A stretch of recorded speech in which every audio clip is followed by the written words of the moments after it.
Ahead on SportsCenter. Last year, they met in the playoffs. This year, they both could miss the postseason party. We'll preview the Cowboys and Panthers. Our cover story takes a look at former Cowboy Jay Novacek, who talks about life after football and life with Jimmy Johnson. Your job was on the line every day. You knew he could cut you in a heartbeat if he didn't like something you did.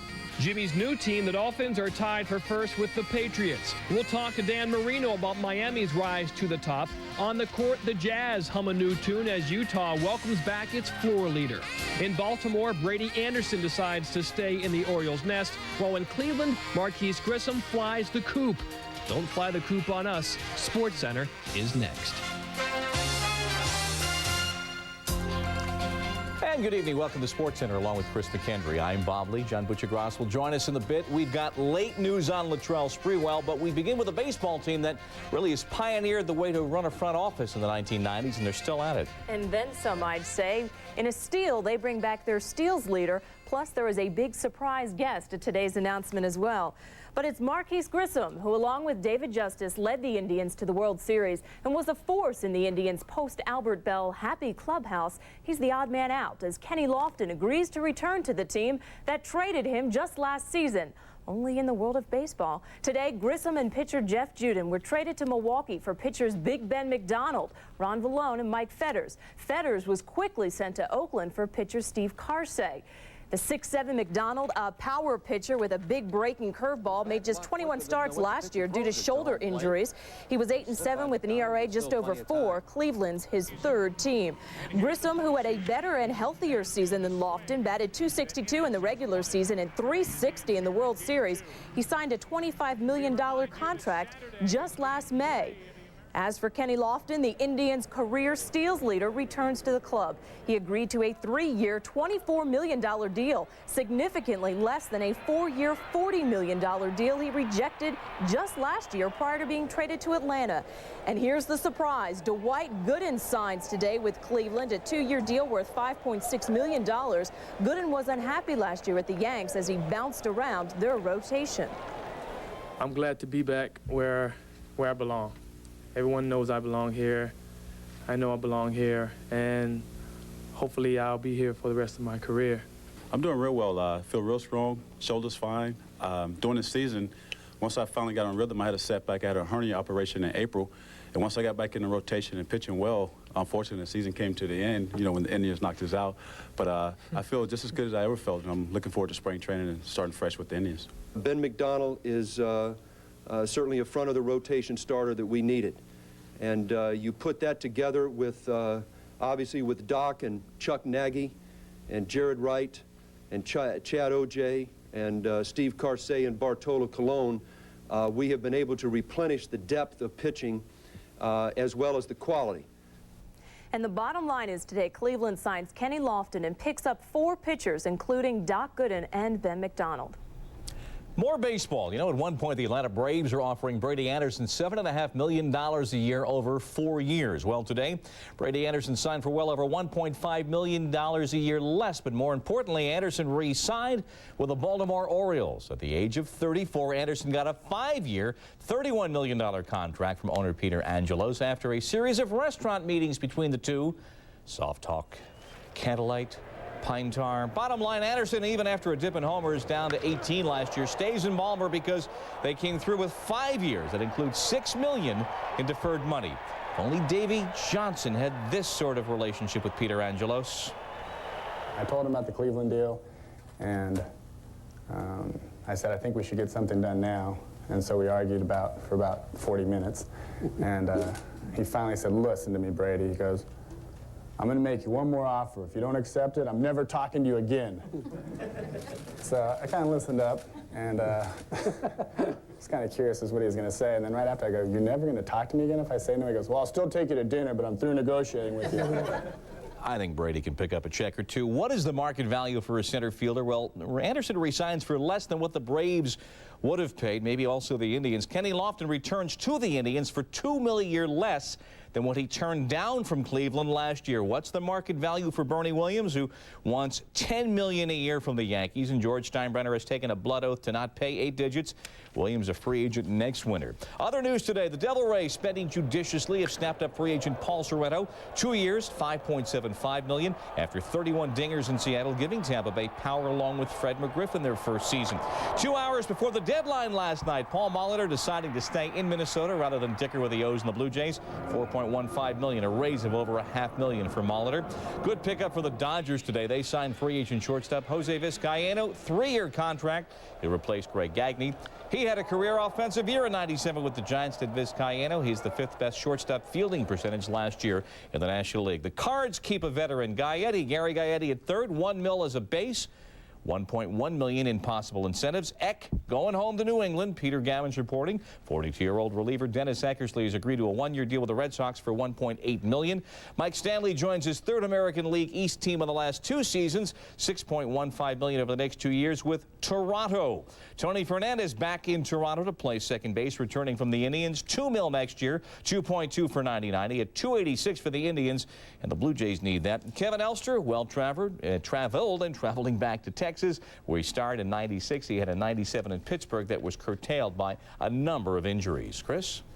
Well, Trent Dilfer's run of 46 straight starts and Tampa Bay's run at the playoffs rest on one right ankle. Dilfer, who's second only to Brett Favre for most consecutive starts, sprained his ankle in yesterday's loss to Green Bay. But the QB insists if the decision is his to make, he will play this Sunday against the Jets when the Bucs try to clinch their first postseason berth in 15 years. The team says Dilfer will be evaluated throughout the week of practices. It was the Pack's Reggie White. He sacked Dilfer late in the second quarter. Dilfer stayed in the game until just under 2 minutes remained in the third quarter.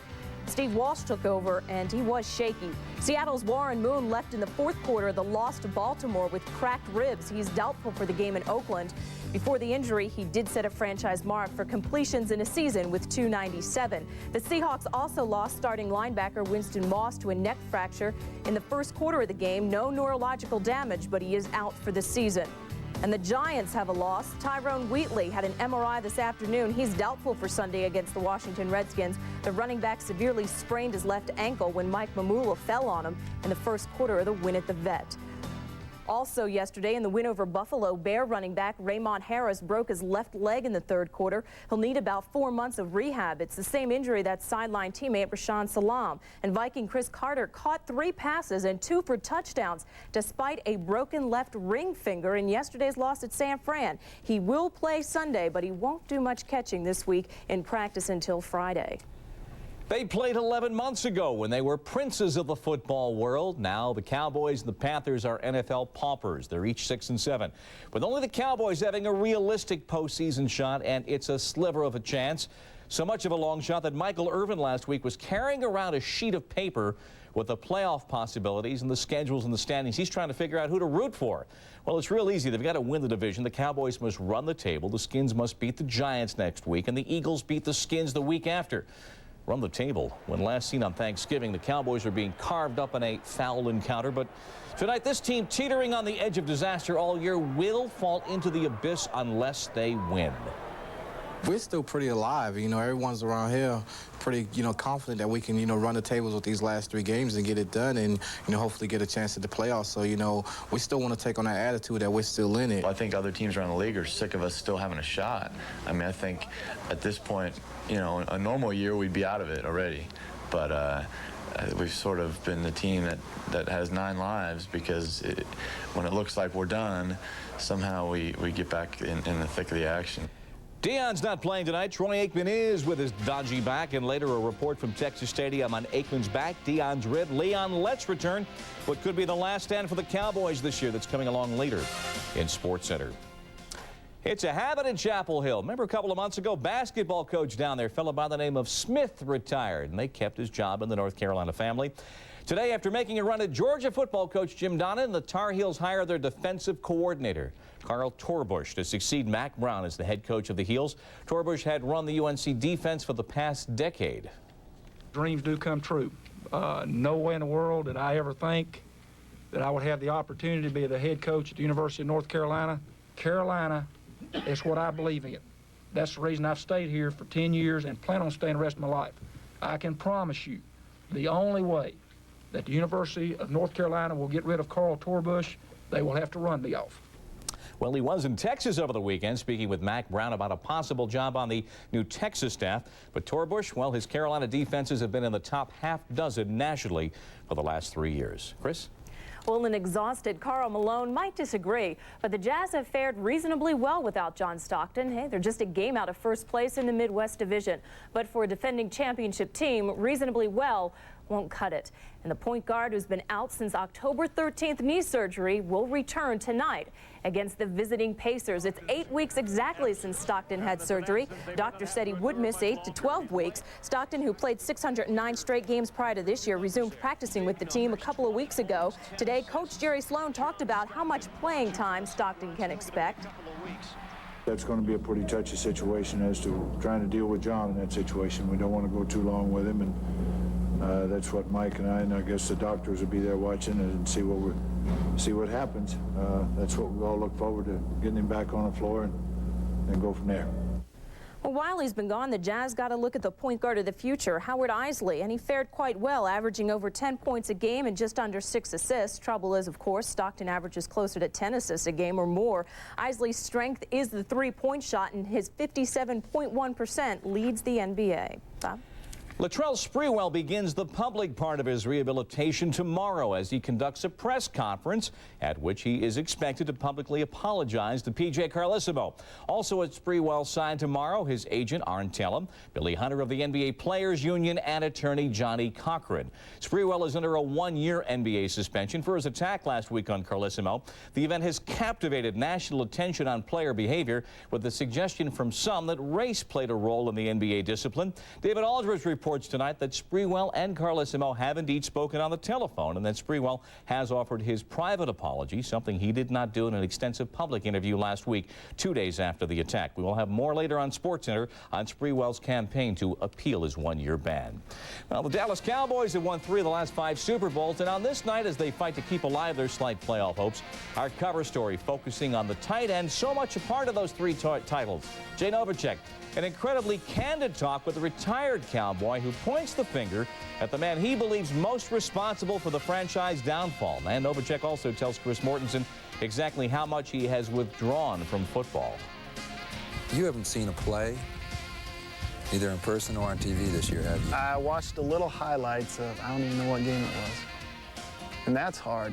The thing that is harder than anything right now, and I'm finally starting to get over that a little bit, is I start remembering the bad plays, the plays that I knew I could have done better on and done something to improve my play. Jay Novacek, live after the Cowboys, had some very pointed observations on the team's decline. Tonight's cover story. Nice dog. Also, a conversation with Dan Marino on the fine art of coaxing wins. You're watching SportsCenter. Get ready to get creative. Get into a Rebel G. Go beyond snapshots. Experience the ultimate rush. Cool. Rebel G and only EOS lenses from Canon. Why get a buffer just to polish a weather vane? Why buy a drill if you just want to hang mini blinds? Why buy a sander just to unstick a door? Why struggle with a hacksaw just to cut a closet organizer? Wouldn't it be better to have one tool that handles all those jobs and more? Then why not trust the rotary tool more than 10 million people already rely on? The Dremel rotary tool. Ask anyone who knows. It's the real deal. Also available cordless. Dilbert for Office Depot. Dilbert, I'd like you to meet Ben, our newest fast-track manager. Hi. Ben has no real experience, but he's very tall, so we know he'll go far. I also have executive-style hair. We think it will turn silver. Business doesn't always make sense, but Office Depot does. With over 7,000 different office products, plus guaranteed low prices and free delivery on any order over $50. Business is crazy, but Office Depot makes sense. This is no ordinary toothbrush. This is the Braun Oral-B Ultra, clinically proven to remove plaque better than a manual toothbrush. Dentists say change your toothbrush every 3 months. We say change it forever. The Braun Oral-B Ultra. SportsCenter is brought to you by Dremel, tools for the imagination. By Office Depot, Business is crazy, but Office Depot makes sense. And by the Braun Oral-B Ultra Plaque Remover. Cleans better than a manual toothbrush. The new ESPN USA Today Women's Top 25. Little bit of movement, but still the Lady Vols on top. ODU, though, up from the 4 spot to be number 2. UConn drops down 1. Louisiana Tech drops down 1. And Illinois drops up 1, moving up. And here's the balance of the top 25 with 2 new teams entering the ranks.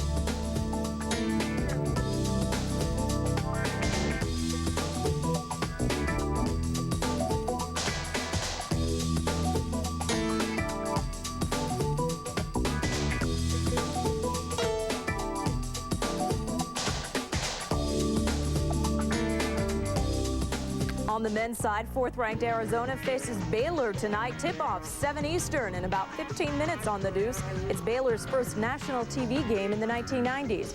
Being there. Still to come on SportsCenter, it's a conversation with Dan Marino. If he doesn't win the Super Bowl, he hopes his classmate does. Details next. And following SportsCenter, Mike Tirico and the gang of Prime Monday take over. Eric Williams is backstage. If Jerry Jones wants to coach, he can coach. He surprises people all the time with different things that he does, and I wouldn't be surprised.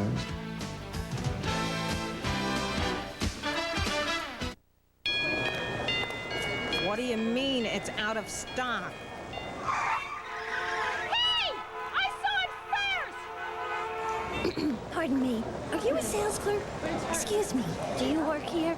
Can someone please help me? Let's see what's to watch. Coming up next on the Home Shopping Network, we have the perfect... Shop from home. The Home Shopping Network. We have what you want. Okay, 5-star team, it's the big one, the Comcast 5-Star Festival. Disney. We're putting together 9 weekends in a row of the best original programming on television. You in or out? It's a special gift, only for Comcast customers. Love that HBO. ESPN Extreme. Annie, show me some biography. The Comcast 5-Star Festival, TV's best original shows. All in one place, only on Comcast. Yes! Saturday and Sunday at 6 p.m. Eastern, 5 Central. The debate is over when the Heisman Trophy is presented. Peyton Manning, Tennessee's shining star. Ryan Leaf, Washington State's golden arm. Charles Woodson, Michigan's two-way threat. One of them will walk away with this year's Heisman Trophy as the best college football player in the nation. The Heisman Trophy Award Presentation Show presented by Wendy's. Saturday at 7:30, only on ESPN. It is one thing to dress for success. It's another thing to dress with 40-weight motor oil. John Buccigross slips sliding away. Yes, a Dolphin lineman gets a pregame Jiffy Lube, Bob. In the late 70s, it was Stickum that was the rage, personified by the heaps of gob Lester Hayes housed above his ankles. That ridiculous sight eventually made Stickum a banned substance in the NFL. Now it's Stickum's nemesis that's getting a closer look by the league as a result of an incident in last night's 33-30 Dolphin win over the Lions. Miami guard Jeff Bucky may face a fine from the league as a result of wearing a jersey that was allegedly too slick. Game officials ordered him to the sidelines on the opening drive when they suspected an illegal substance on his jersey. The alleged slick jersey was confiscated by the league for further slickness review. What if it turns out to be Brill Cream?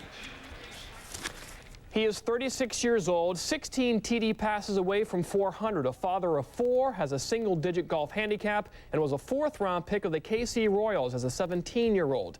Yes, Dan Marino's life is now dominated by numbers. A better assessment? Take out the last 3 letters of his middle name, and you have the word constant, short for Constantine. Marino sat down with Joe Theismann to talk, and another constant is revealed. After 16 years in Miami, Marino still has that thick Western Pennsylvania accent.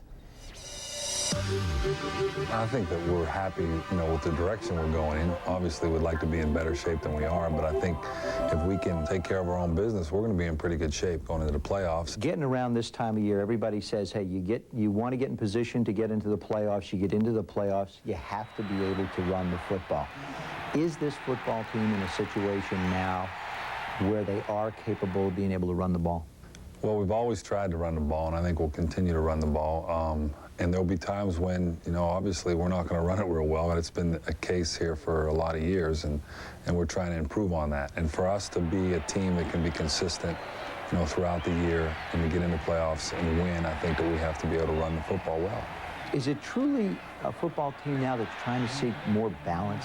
I think that's really where Coach Johnson's trying to get to, and that's okay. That's great with me. I mean, I think that it's something that will take takes a lot of pressure off your passing game. I mean, you go into places, you go on the road, and they know you're going to throw it 60 times a game. It makes it really difficult to win. Lawrence Phillips is signed this week by the Dolphins.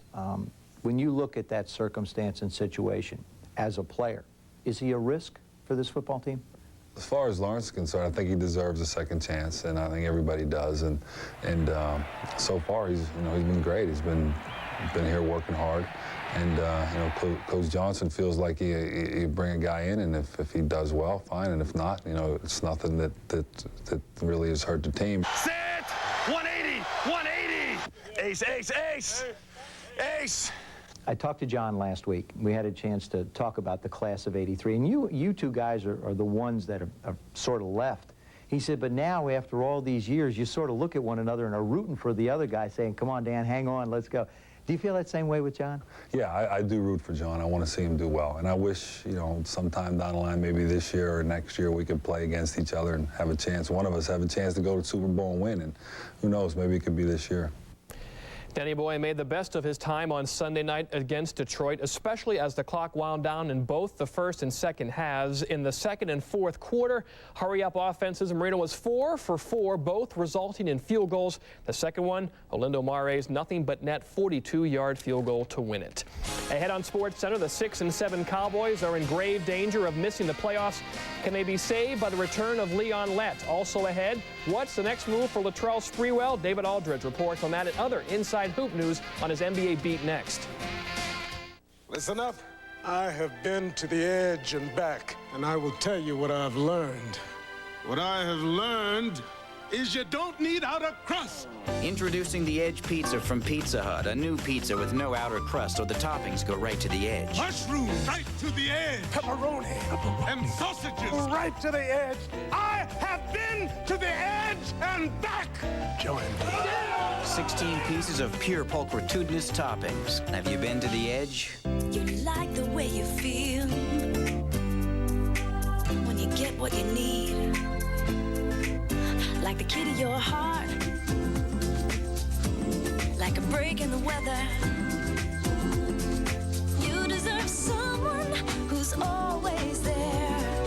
At your service, quality care.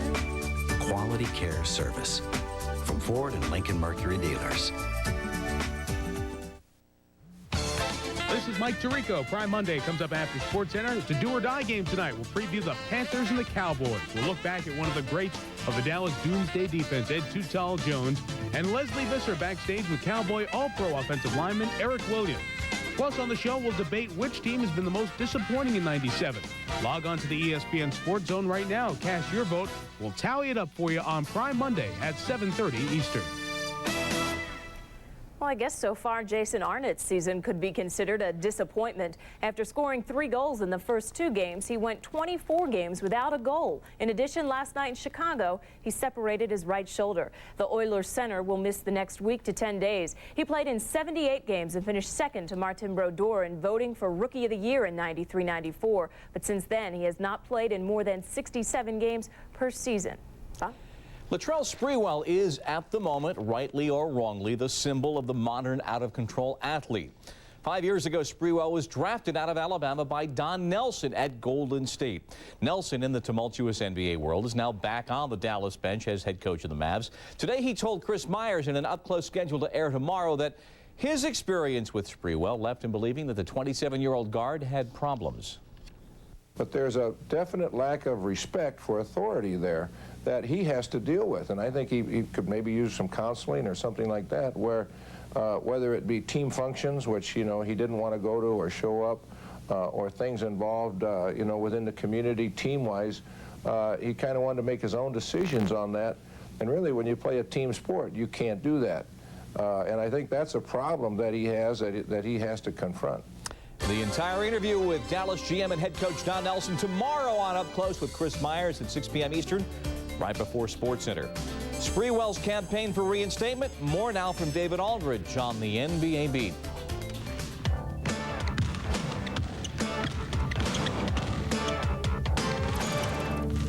Latrell Sprewell likely will apologize to Warriors coach P.J. Carlesimo. The apology is only one of several issues that Sprewell's camp is wrestling with. Should race, for example, be emphasized? The union has little interest in exploring that angle. And, according to sources, neither does attorney Johnny Cochran, whom Sprewell's camp contacted last week for advice. Sprewell's appeal to grievance arbitrator John Furyk likely will argue that the league's year-long penalty violates a labor tenet known as graduated discipline. Dennis Rodman received an 11-game suspension from the league after his kick the cameraman incident. Vernon Maxwell got 10 games in 1995 after he went into the stands in Portland to confront a heckler. And Nick Van Exel received 7 games after pushing referee Ronnie Garrettson. The union will argue that Sprewell's penalty vastly exceeds those already established. Everyone knew the Dallas Mavericks were going to fire Jim Clemens, and yet the Mavericks still managed to handle it poorly. Word of Clemens' demise was leaked to the Dallas Morning News last Wednesday night, but management was prepared to allow Clemens to coach on Thursday anyway against the Knicks. Then Clemens was fired by telephone by general manager Don Nelson, not in person. Nelson said that owner Ross Perot Jr. made the decision to go ahead and release Clemens Thursday morning after meeting with Clemens' agent, and that Nelson was out of town and unable to do it in person. Perhaps it's only fitting that Clemens go out that way, with a management structure as chaotic as the day he came in. Wesley Person was an afterthought to many in the three-way trade with Phoenix and Denver that San Antonio McDyess to the Suns. And many thought that Cleveland was crazy to sign Person to a 6-year extension worth $39 million last month. But so far, it's been Person and not Shawn Kemp who's been the center of attention for the Cavaliers, who quietly have won 8 straight, including 6 in a row on the road. Person leads the team in scoring and is shooting almost 51% from the floor. His three-point marksmanship is steady as always at 39%, but he's become a ball hawk for Cleveland as well. He's second in the league in steals at 2.6 per game, only behind teammate Brevin Knight's 3.2 per game. President Clinton wanted a little inside information before he watched the Wizards and Sonics at the inaugural game at MCI Center last week. He got it in the form of actual scouting reports on both teams from John Jennings, the former Celtics assistant coach who now works at the White House in the Office of Cabinet Affairs. Name another world leader who can break down the intricacies of the screen and roll. On the NBA Beat, I'm David Aldridge, ESPN. And some late word in from Orlando, where the Magic right now are a half game off the Atlantic Division lead. Penny Hardaway going on the injured list. He's had left knee problems all season long. He'll miss at least the next 5 games with tendonitis. He is clearly the team's leading scorer at over 20 points a game, but now more playing time for Mark Price on the point for the Magic. Next up, as we continue from SportsCenter from Texas Stadium, how the Cowboys approach this latest do-or-die game without their most explosive player.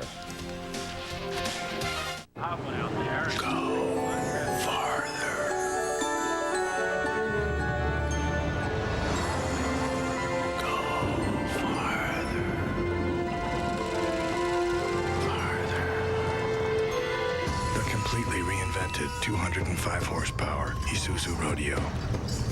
Too far. Stop by your Isuzu dealer for great lease deals on the all-new 1998 Isuzu Rodeo. You protected your face all night. Why stop in the locker room? The Norelco Reflex Action Razor. Anything closer could be too close for comfort. If you got a beard, we've got your number. The adjustable Maverick Beard and Mustache Trimmer with 6 different settings. Man, does this do a number on beards. Maverick from Norelco.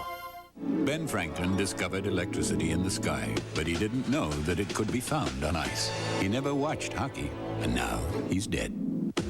Watch the NHL on ESPN2 before life passes you by.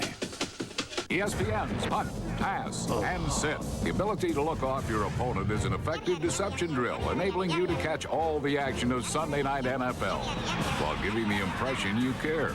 It's ESPN's Sunday Night NFL.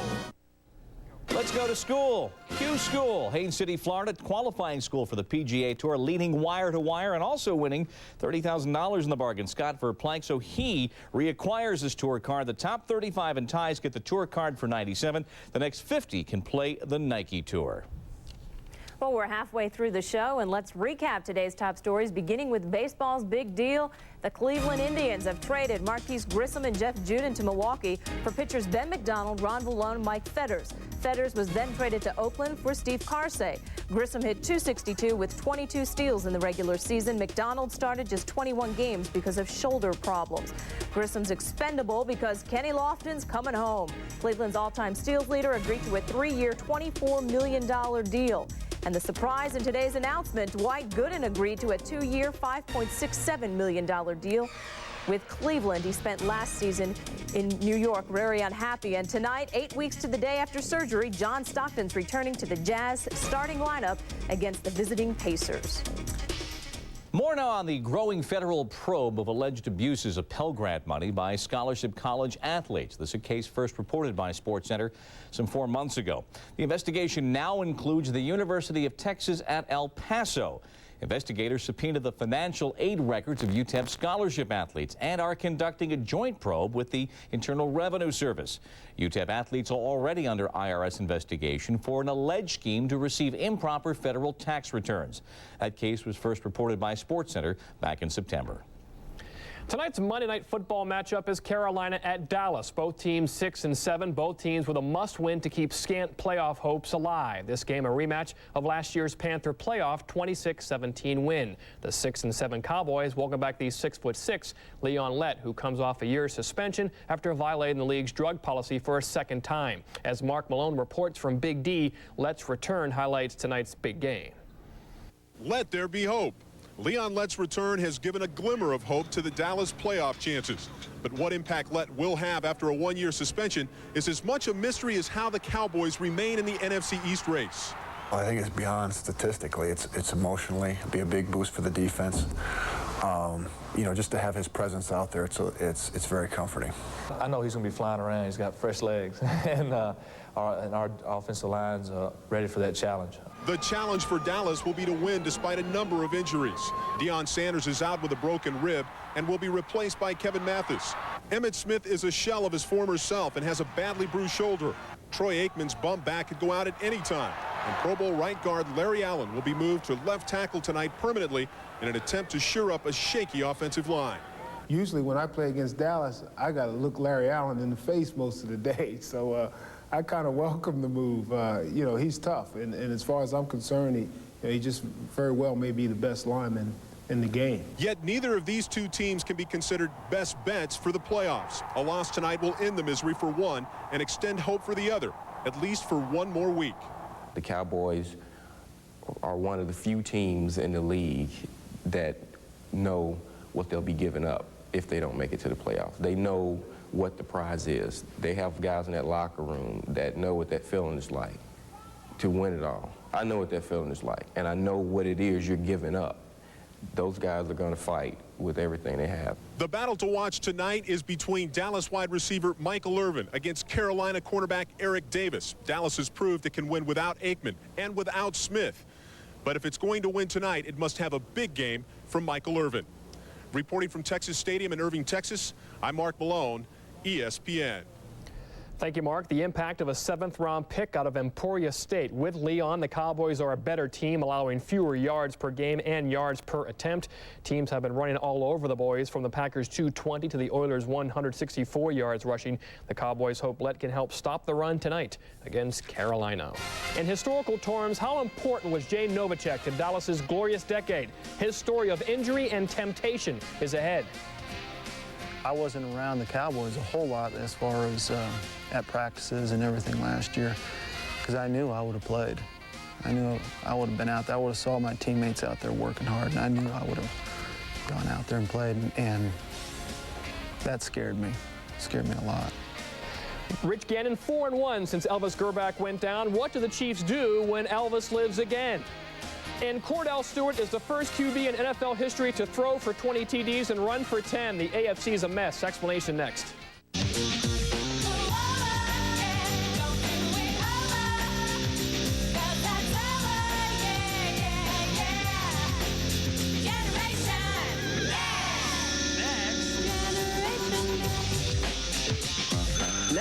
buy Pepsi products, you can instantly win one of thousands of PlayStation games and consoles. It might just change your plans for the holidays.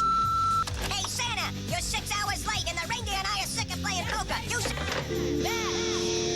Da, da, da, da, da, da. You show me yours.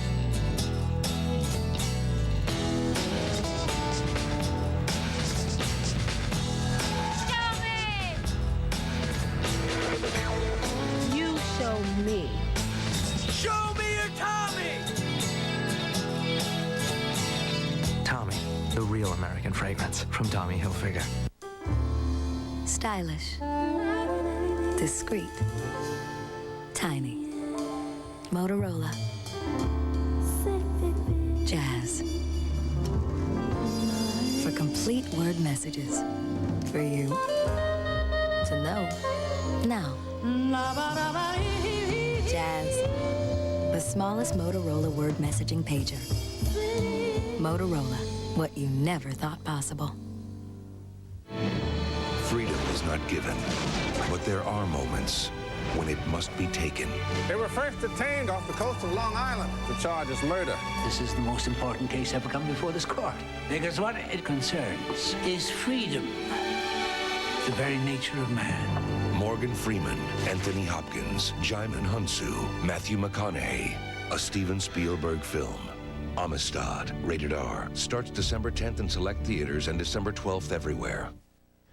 In approaching any NFL season, as this season shows, matching up well in one's own division is crucial. The 6 division leaders in the league combined for a 38-4-1 division record. And although no one has clinched in the AFC, the control their own destiny first-place teams, the Patriots, Steelers, and Chiefs, are in that position because they are all 6-1 in their own division. Nonetheless, the conference is still wide open and will come down to the final weekend to sort everything out. To borrow a phrase from fellow colleague Nick Bakay, it all seems pretty simple when you break it down scientifically. Or is it? It was only a month ago in the AFC the Broncos offense was in high gear. Kansas City, who at the time was only trailing Denver by a game, saw its starting quarterback squirming on the turf at Arrowhead. And the Steelers seemed more concerned about holding off the Jags than challenging for home field advantage. My, how things have changed. It's going to be a lot harder now, but you know, who says it's going to be easy anyway? All we have to do is continue to take care of our business, worry about us, and stay focused, and hey, off to San Diego. Right now, our confidence level is really high. We know that we can play with anybody in the National Football League. And on Sunday, Pittsburgh proved just that. Cordell Stewart's arm opened up the offense. The Steelers opened some eyes. The victory not only clinched a playoff spot for the Steelers, but also pulled Pittsburgh within a game of Denver and Kansas City in the chase for home field advantage. We're atop in the AFC Central. We pretty much got our own destiny in our hands, and it's a big confidence booster knowing that we might meet up with Denver again in the playoffs. And if the two should meet again, and providing the teams have the same record, that meeting would take place in the friendly confines of Three Rivers. As for the Broncos, their future is looking a bit cloudier. Sunday's loss dropped them into a first-place tie in the AFC West. Denver loses all tiebreakers to Kansas City, and with the Monday night showdown with San Francisco looming, the margin of error is small if the Broncos won home field or even a first-round bye. We have to do it the hard way. Still we just got to take it one game at a time. We got San Francisco next week. We got to show this country what we're all about. If Kansas City slips, then, we still have a chance to get that home field, but if they, chances are they're not. So we've got to get ready for the playoffs and plan on taking a long road. And that brings us to Kansas City. Backup Rich Gannon has gone 4-1 since replacing the injured Gerback. The defense has gone an NFL record 9 straight games without allowing a second-half touchdown.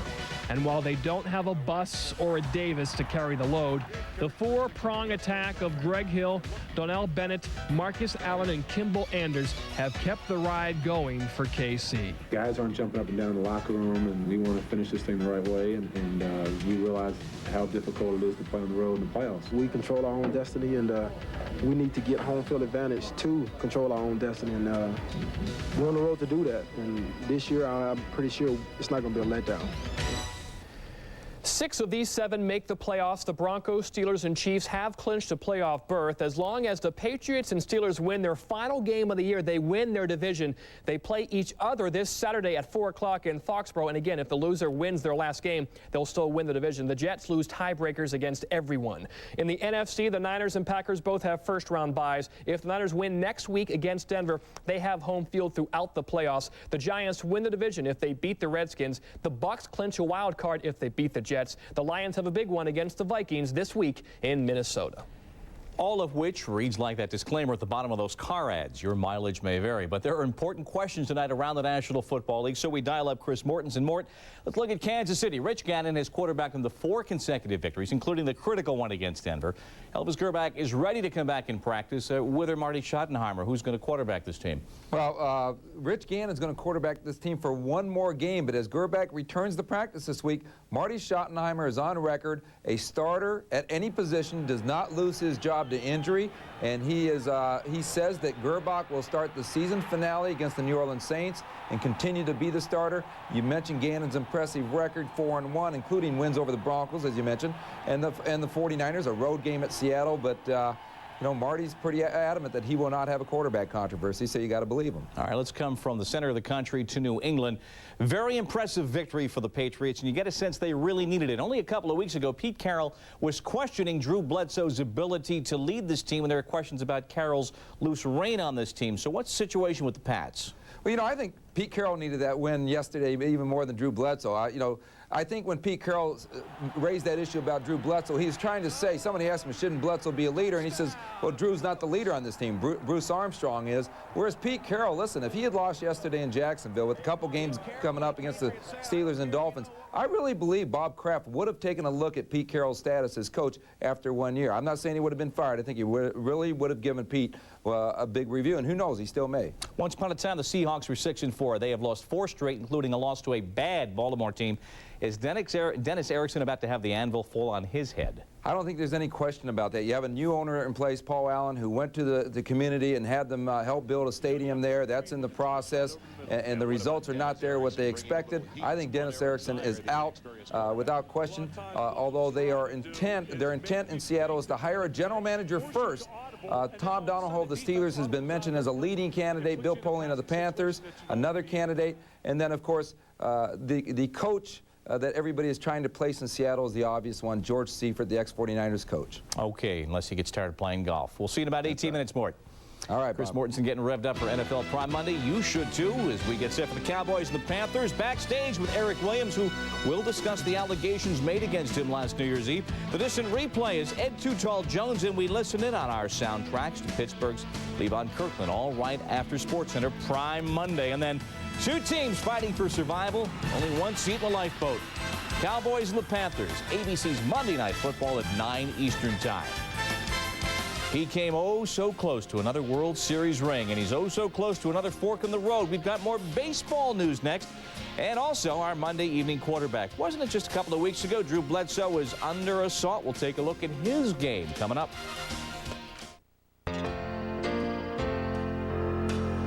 This is Jim Larkin. He helped build Comcast's new all-digital network so that people like you can now enjoy clearer sound, the widest coverage, the most reliable digital service in the region, and yes, even longer battery life, all on the largest network of its kind in the area. So welcome to Comcast Country, and welcome to Comcast Digital PCS. Nobody knows it better. Has your vehicle ever been sacked? It appears that his receiver's going deep. I mean real deep. Why, he's way out of bounds. Uh-oh. Timeout. There appears to be an injured truck on the field. Riley's works out all the details with insurance companies, and their atmospherically controlled spray booth and paint matching specialists put your vehicle back to factory specs. Whether your car gets sacked or smacked, Riley's all-star team will tackle the repairs and treat you like an MVP. Riley's collision specialist. You got the love? We got your game all night long. First at 7:30, lace up your track shoes. It's fast-breaking action as Fresno State runs with Temple. Then at 9:30, Arkansas, Louisville. Both of these squads can fill it from anywhere on the court. Fresno State, Temple at 7:30. Arkansas, Louisville at 9:30. Tomorrow, only on ESPN. Baseball, the deadline to offer players arbitration was 11 o'clock last night, and their clubs passed on these players, meaning they cannot re-sign with their old clubs until May 1st. Ricky Henderson hitting only .183 as an Angel. Oral Hershiser won 14 games, but his ERA was 4.5. Will he go to TV? Will he find more work? Royals passing on Chili Davis. Wade Boggs expected to sign shortly in Tampa Bay. Andy Bennis let go by the Cards. Rod Beck passed on by the Giants after 37 saves. Clubs not wishing to lose big arbitration cases based on the numbers and not projected performance. Chris? In 3 games against New England, including last season's AFC title game, Jacksonville has never won. Yesterday's loss is most surprising. The Patriots did not have big playmakers Curtis Martin or Terry Glenn, but they also did not have a turnover. And New England is 7-0 this season when they don't turn the ball over. Drew Bledsoe won the big game by playing it safe. Stuart Scott, coming off the bench for Jack Edwards, explains in the Monday Evening Quarterback.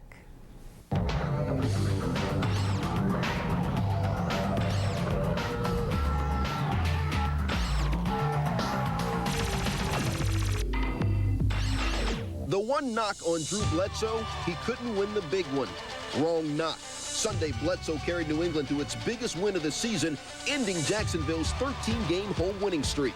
The turning point, 107 left, first half. Pats up 6. Bledsoe engineers a 73-yard touchdown drive, going 8 for 9 along the way. His one incompletion, a spike pass. Here's how it ended. 3 straight quick strikes to Vincent Brisby. A sideline cut to Troy Brown. Underneath to Dave Meggett. Hey, there's a theme here. Play conservatively.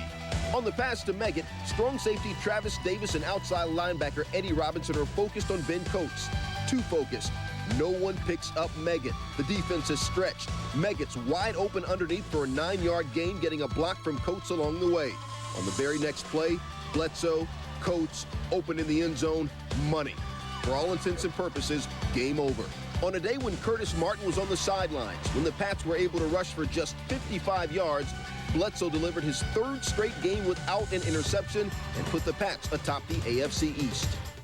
Bill Cowher told our Chris Berman he wanted to simplify the game for Cordell Stewart, but not make it conservative. That meant maximize the QB's God-given talents. Example number 1, 4th quarter. On a key 4th down, a fake quarterback sneak leads to this shovel pass to Courtney Hawkins. First down, Pittsburgh. Hey, it's simple. Safety Steve Atwater snuffs out what he thinks is a sneak, but that leaves Hawkins alone. 20-yard gain. Later in the drive, with Pittsburgh about to put Denver away, Stewart throws a costly interception, one that might haunt any other young quarterback.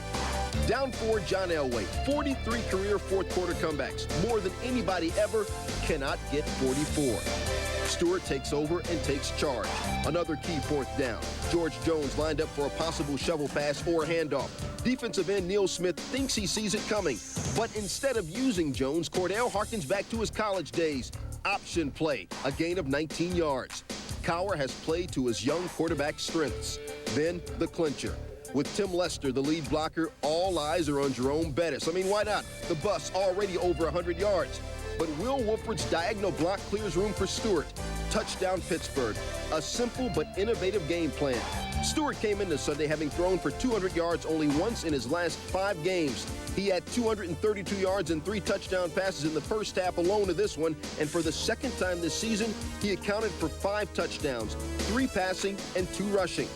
For 1 week at least, Drew Bledsoe and Cordell Stewart silenced their critics in the biggest tests of the season. Monday Evening Quarterback is brought to you by Navigator from Lincoln. What a luxury should be. And still to come, in tonight's cover story, Jay Novacek talks about his relationship with quarterback Troy Aikman and their irreplaceable chemistry. This is SportsCenter.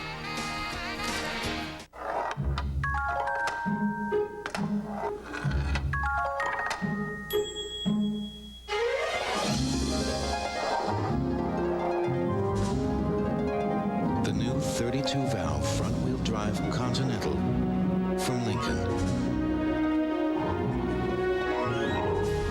Because the driver who has the most precision wins. Continental from Lincoln. What a luxury car should be. And what did you do this weekend, Tommy? I have been to the Edge and back. Excuse me? Introducing the Edge Pizza from Pizza Hut. Pizza is about toppings. Crust is your safety net. The Edge has no outer crust. The Edge is toppings right to the edge. Toppings right to the edge. Taste the Edge. I say let go of your crust, my friend. Brother, sister, I have been to the Edge and back. Join me. 16 pieces of pure toppings. Have you been to the Edge? Oh, how cute. Oh, let's get it for Mom. No. She always said she wanted one. Yeah, she could take it anywhere. They're very good protection. Maybe. This holiday season, get Mom a gift she'll adore. A cellular phone from Radio Shack. We'll answer all your questions and sign you up right on the spot. Activation's no problem either. Look, Dad, it likes you. Radio Shack. You've got questions. We've got answers. Get 50% off selected monthly service plans for 3 months now at Radio Shack. Accept it. The college basketball game you want to see isn't on where you live, and there's nothing you can do about it. Or is there? Imagine a place where the games you want to see are on night after night. A place where you can choose from hundreds of college matchups. Just order ESPN Full Court, ESPN's pay-per-view college basketball package, and we'll bring you the big games and top conference rivalries, and all in your own backyard. ESPN Full Court. There's no place like home. To order, call your cable company or DirecTV at 1-800-GET-SPORTS. Cover Story is brought to you by Shell, moving at the speed of light. As it has turned out, his last season was in 1995. Novacek set out in 1996 due to neck problems that have forced him to retire. Do the Cowboys miss him? This year, Dallas is one of 2 teams, the Colts the other, without a TD from a tight end. History will show, even with Emmett and Michael and Alvin and that amazing offensive line, the one man Troy Aikman may recall with the most fondness is Novacek, his on-the-field soulmate that Aikman could always turn to. Chris Mortensen has tonight's cover story.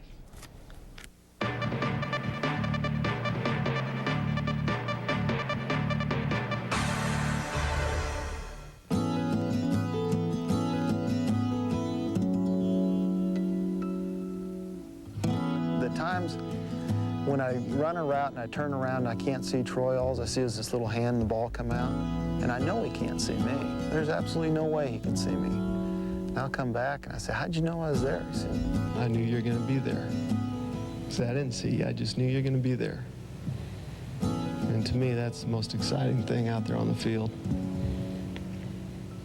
Unfortunately, you don't get to do that anymore. For Jay Novacek, a degenerative disc condition in his back caused the end of his profession. He now enjoys a life where dogs have replaced teammates and ranches have replaced the playing field. Hunting, fishing, and raising exotic animals is now his avocation. But the thoughts of the game and team he was forced to leave are still difficult. I wasn't around the Cowboys a whole lot as far as at practices and everything last year, because I knew I would have played. I knew I would have been out there. I would have saw my teammates out there working hard, and I knew I would have gone out there and played, and that scared me. It scared me a lot. Because you knew something could have happened, because you haven't seen a play, either in person or on TV this year, have you? I watched a little highlights of, I don't even know what game it was. And that's hard. The thing that is harder than anything right now, and I'm finally starting to get over that a little bit, is I start remembering the bad plays, the plays that I knew I could have done better on and done something to improve my play.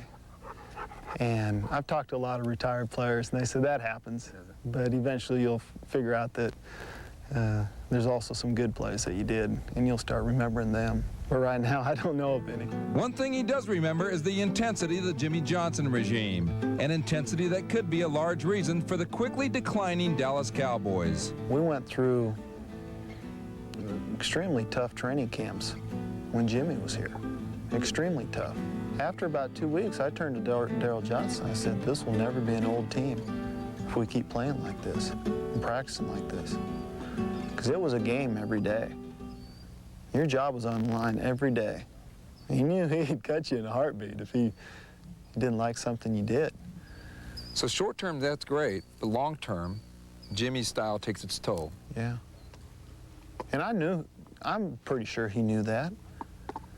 But he wanted to win a Super Bowl. And that's what we did. Enter Barry Switzer, the antithesis of Johnson. The thing that I like about Barry, in the perfect world, he'd be a great, great coach. Because everybody would work hard and do the things on their own that they need to do. Unfortunately, this isn't a perfect world. And unfortunately, no one out there is perfect. It doesn't matter how many mistakes you make. You heard Vince Lombardi say, it doesn't matter if you fall, it matters if you get up after you fall. That's the whole key to all this stuff. When we'd make mistakes early, you know, when I was still playing, we always corrected them the right way, and we knew what we did wrong. The mistakes being made in practice are the same mistakes being made in the game. If you cannot correct your mistakes, then you're not going to move forward. So if you were head coach of the Cowboys right now, how would you fix this thing? We'd go have a party. What kind of party? Just get to know each other again. Life is too short to be getting yelled at and to be told what to do every step of the way. Let's go have a party, let's straighten things out. If it takes 2-3 days, let's do it. Or some of them are. A little communication's all that needs to be done. Novacek's last season was in '95. We compare his year to this year Cowboy tandem of Eric Bjornson, David LaFleur, and Scott Galbraith. The glaring stat, no TD production. For more on Jay Novacek and what's coming up on Prime Monday, here's Mike Tirico. Well, John, thanks. Sterling Sharp and Ron Jaworski are here. We're going to talk about the Cowboys missing Novacek, but we're curious, while we have a minute, Jaws, when you were a quarterback, who was your Jay Novacek? Who was your go-to guy? Well, I was fortunate. When I was in Philadelphia, I had a couple guys I could count on in those situations where you have to get a first down or get a completion. Harold Carmichael and Mike Quick. Get open, guys. I'll get you the ball. Well, I just happened to be that guy in Green Bay. And when you have to be that guy, the one thing you have to do is stay healthy, and you have to understand what the quarterback is going through. Troy Aikman's been under a lot of pressure this year. The one thing the tight ends have to do, get in and out of their routes a lot quicker and give him an opportunity to give them the football. Was it more pressure having that one guy you always look to and being that one guy? I think it's more pressure having that one guy than being it, because my job was easy. I think our quarterbacks, Brett and Don Mikowski and those guys, it was a lot tougher for them to find me. Every quarterback loves to have the guy like that. It's chemistry. You work in the offseason, and you know exactly where they're going to be. Well, it's great that I have these guys. They'll join us for Prime Monday. Among the stories, our backstage feature with Eric Williams of the Cowboys. That's after SportsCenter, which wraps up after this.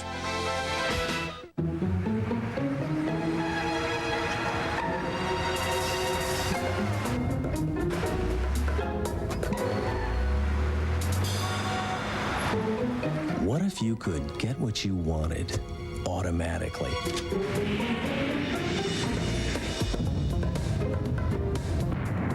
You can, with the easiest way to earn free gasoline, the Shell MasterCard from Chase. Shell, moving at the speed of life. Hey, the road ahead awaits you. The SuperGuard 60 with warranty starting at 60,000 miles is on sale now at Sears. Roll me west. SuperGuard 60 on sale now at Sears. Zales has a special collection of Swiss-made Movado watches, all with the timeless gold dot. A design so classic, you can find them in museums around the world.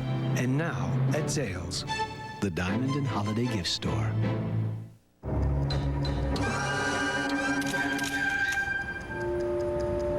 What is he doing now? He's foxing something. 11 a.m. Checkout time. Checkout time? He's not leaving. Rules are rules. Rules are rules? What now? We'll move to Plan B. Need more time to get things done? At Sheraton, you can check out at 5 p.m., check in at 9 a.m. The Sheraton 9 to 5 plan. I hate Plan B.